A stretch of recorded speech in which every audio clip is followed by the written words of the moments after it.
The American Legion, we meet once a month. I've got a real penchant for working with the veterans. And, it's just a pleasure to do things like that.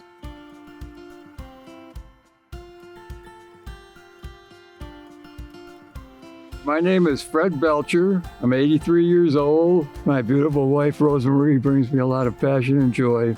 We met in college. It was love at first sight for me. When I met him, I thought, this guy would be good husband material. That was one of the few sensible things I thought at the time. I was diagnosed with AFib about 8 or 9 years ago. The doctor got really excited. He said, well, you're going to go to the drugstore on the way home and get some blood thinner. And I was on a couple of different blood thinners over the years, and it really does cramp your style doing that. I had a problem with bleeding as a result of radiation treatments for prostate cancer many years ago. And after a few trips to the emergency room in the middle of the night, I decided I had to do something about it.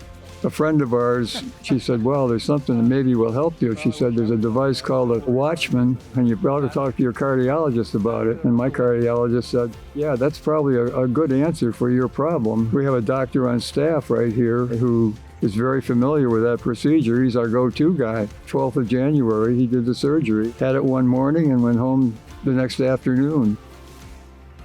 Oh, it's like having a big weight lifted off your shoulders. I don't even think about it anymore. The bleeding, the worry, it really dominated our lives. And so to have that go is just such a relief. I spend a lot of time working with the American Legion. So I'm the vice commander now, except most of the guys are old, so there's not much vice going on. I like doing the projects that she needs done. She's more the gardener than I am. I'm the hole digger and the compost spreader and things like that. The why is an important part of my life. I'll lift some weights, mainly with machines, something for the abs, back, and then finish up on the treadmill. We have 2 daughters, and we have 4 grandchildren. Each of the daughters had a boy and a girl. We got a grandson living in Detroit who just had a baby, so we became great-grandparents a couple of weeks ago.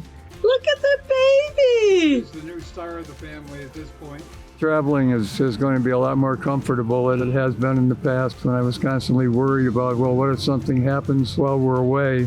I just don't have that fear anymore. Looking forward to going over to see our granddaughter's farm over in the North Carolina mountains and see how they're doing with rehabbing the barn and the house. Anywhere else that we wanted to go, that's one thing we don't have to worry about, is Fred's health anyway. So that's a wonderful thing.